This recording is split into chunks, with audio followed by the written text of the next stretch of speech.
Hello everyone and welcome to my YouTube channel Medical Destination. So today we will discuss about nail clubbing. Nail clubbing यानी कि हमारे nail का जो shape है ये अब नॉर्मल हो जाता है, सडनली हमारे नेल स्वेलिंग हो जाते हैं और इसका जो शेप है ये थोड़ा स्पंजिंग रहता है और थोड़ा स्पून शेप का रहता है।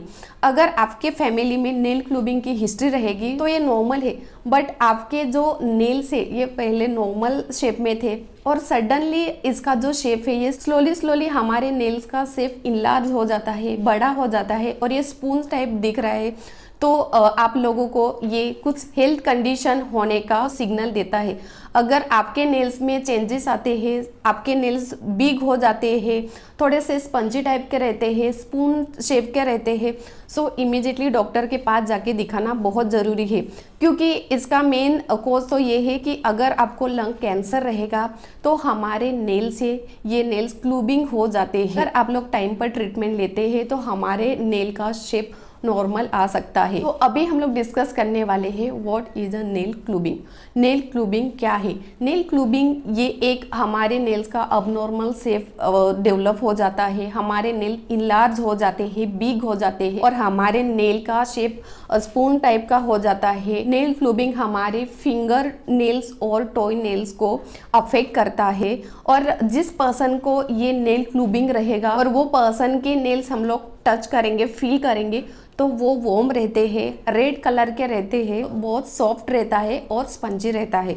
सो इस कंडीशन को हम लोग नेल क्लूबिंग बोलते हैं। अभी हम लोग डिस्कस करने वाले हैं कि नेल क्लूबिंग के कोजेस क्या है, कोजेस यानी कि कारण क्या है, किस वजह से हम लोगों को ये नेल्स क्लूबिंग होता है।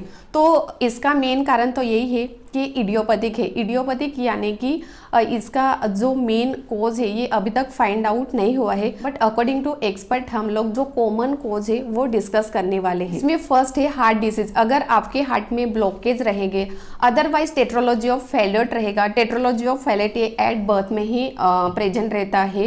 एट बर्थ में हमारे हार्ट में 4 डिसीज रहते हैं। हमारा आयोटिक वाल्व बहुत नैरो रहता है, नैरो यानी कि बहुत छोटा रहता है, प्रॉपर ब्लड सप्लाई नहीं होता है। नॉर्मली हमारे हार्ट में 4 चेंबर्स यानी कि 4 पार्ट में डिवाइड किया है।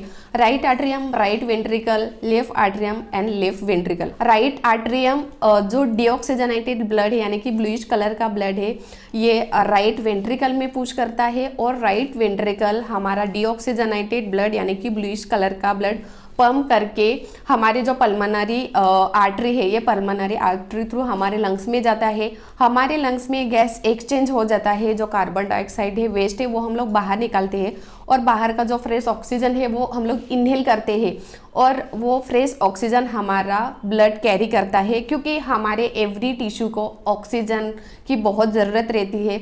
अगर हमारे एवरी टिश्यू को ऑक्सीजनेटेड ब्लड नहीं मिलेगा, रेड कलर का ब्लड नहीं मिलेगा, तो हमारे टिश्यू डेड हो जाते हैं, नेक्रोसिस हो जाते हैं। तो हमारे लंग्स में गैस एक्सचेंज होता है और हमारा रेड कलर का ब्लड हमारे लेफ्ट आर्टरियम में आता है। लेफ्ट आर्टरियम के बाद लेफ्ट वेंट्रिकल में जाता है और लेफ्ट वेंट्रिकल हमारा ऑक्सीजनेटेड ब्लड पंप करके आयोटा थ्रू हमारे पूरे बॉडी को ब्लड सप्लाई होता है। हमारे राइट साइड में डीऑक्सीजनेटेड ब्लड रहता है और लेफ्ट साइड में ऑक्सीजनेटेड ब्लड रहता है। बीच में एक सेप्टम है, सेप्टम यानी कि हम लोग पर्दा भी बोल सकते हैं। सो सेप्टम में कुछ डिफेक्ट रहेगा, वो सेप्टम में वॉल रहेगा, तो हमारा डीऑक्सीजनेटेड ब्लड और ऑक्सीजनेटेड ब्लड मिक्स होगा, तो हम लोगों को प्रॉपर ब्लड सप्लाई नहीं होगा और हमारे बॉडी में लो ऑक्सीजन रहेगा। लो ऑक्सीजन रहेगा तो हम लोगों का जो टिश्यू है ये नेक्रोसिस हो जाते हैं, ब्लूइश कलर हो जाते हैं लो ऑक्सीजन की वजह से। हम लोगों को हार्ट डिसीज रहेगा तो हमारे ये नेल्स है, ये नेल्स क्लूबिंग हो जाते हैं। देन सेकेंड है लंग्स डिसीज। लंग कैंसर रहेगा, लंग में कुछ फाइब्रोसिस रहेगा यानी कि कुछ सिस्ट रहेगी, अबनॉर्मल सेल्स ग्रोथ रहेंगे, हमारे लंग्स में कुछ इन्फेक्शन रहेगा, तो ये हमारे जो नेल है ये नेल क्लूबिंग होने का ज़्यादा चांसेस रहता है। सो ये भी एक मेन कॉज है नेल क्लूबिंग का। Family history of nail clubbing. अगर आपके फैमिली में आपके जो बायोलॉजिकल पेरेंट्स है उन लोगों को ये नेल क्लूबिंग की हिस्ट्री रहेगी, तो इन हेरेडिटी के वजह से हम लोगों को भी ये नेल क्लूबिंग होने का ज़्यादा चांसेस रहता है। अगर आप लोगों को लीवर डिसीज रहेगा, लीवर सिरोसिस रहेगा या लीवर फेलर रहेगा, तो भी किसी किसी को ये नेल्स क्लूबिंग होने का ज़्यादा चांसेस रहता है। देन है डाइजेस्टिव कंडीशन।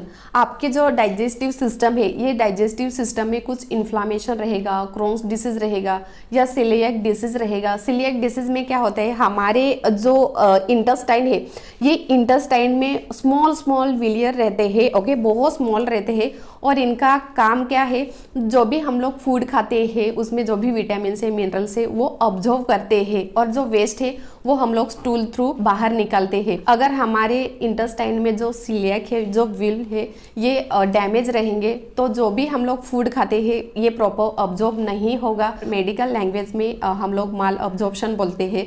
सो डाइजेस्टिव कंडीशन के वजह से भी हमारे जो नेल है, ये नेल क्लूबिंग होने का चांसेस रहता है। देन है अदर्स कैंसर। अदर्स कैंसर यानी कि आप लोग को इसोफेगल कैंसर रहेगा। इसोफेगस को हम लोग फूड पाइन भी बोलते हैं। सो ये फूड पाइन को कैंसर रहेगा तो भी हमारे जो नेल है, ये नेल का शेप क्लूबिंग होता है। थायराइड डिसीज, अगर आप लोगों को थायराइड डिसीज रहेगा, लाइक हाइपर थायरॉइडिज्म रहेगा। हाइपर थायरॉइडिज्म में हमारे जो थायराइड ग्लैंड है, ये थायराइड ग्लैंड इनलार्ज हो जाते हैं, बिग हो जाते हैं। सो थायराइड डिसीज कंडीशन के वजह से भी हम लोगों के जो नेल्स है, ये नेल्स क्लूबिंग होने का ज़्यादा चांसेस रहता है। तो ये थे नेल क्लूबिंग के कोजेस यानी कि कारण। क्या नेल क्लूबिंग हार्मलेस है, यानी कि हमारे बॉडी को हार्म हो सकता है क्या?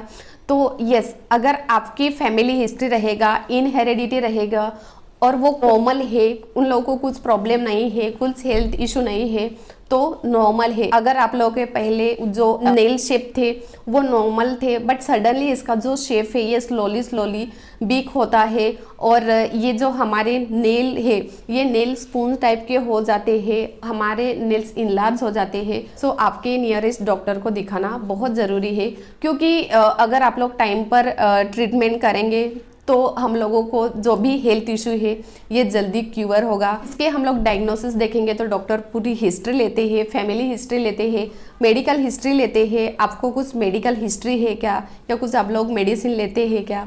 फिजिकल एग्जामिनेशन करते हैं। फिजिकल एग्जामिनेशन में हमारे जो नेल का शेप है ये अबनॉर्मल रहता है, स्पून टाइप का रहता है, हमारे नेल, फिंगर और टॉय नेल। तो डॉक्टर कभी कभी सीटी स्कैन करते हैं। सीटी स्कैन क्यों करते हैं? क्योंकि हमारे लंग्स में कुछ फाइब्रॉइड है क्या, यानी कि कुछ कैंसरियस अबनॉर्मल सेल्स है क्या, हमारे लीवर को कुछ इन्फेक्शन हुआ है क्या। डॉक्टर अच्छे से स्कैन करते हैं। इन्वेस्टिगेशन प्रॉपर रूल आउट करने के बाद ही डॉक्टर आप लोगों को ट्रीटमेंट स्टार्ट करते हैं। इसमें फर्स्ट है, अगर आपके हार्ट में कुछ डिफेक्ट रहेगा, कुछ ब्लॉक रहेगा, तो डॉक्टर सर्जरी करके वो रिपेयर करते हैं। अगर आपके लंग्स में फाइब्रॉइड रहेगा, अबनॉर्मल सेल्स ग्रोथ रहेगा, तो वो डॉक्टर रिमूव करते हैं। लंग कैंसर रहेगा तो डॉक्टर कीमोथेरेपी स्टार्ट करते हैं। कीमोथेरेपी क्यों स्टार्ट करते हैं? क्योंकि हमारे बॉडी में जो अबनॉर्मल सेल्स है, कैंसर के सेल्स है, ये कैंसर के सेल्स को किल करने के लिए डॉक्टर कीमोथेरेपी और रेडिएशन थेरेपी भी स्टार्ट करते हैं। अगर आप लोगों को हाइपर थायरॉइडिज्म रहेगा, आपके जो थायराइड ग्लैंड है ये बहुत इनलार्ज हो जाते हैं, तो डॉक्टर कभी कभी रिमूव करते हैं सर्जरी करके, अदरवाइज मेडिसिन स्टार्ट करते। So according to patient condition wise वो पेशेंट को डॉक्टर ट्रीटमेंट स्टार्ट करते हैं। तो ये था आज का छोटा सा टॉपिक। अगर आप लोगों को ये आज की जानकारी अच्छी लगी तो ये मेरा वीडियो शेयर करो, लाइक करो और सब्सक्राइब करना मत भूलो।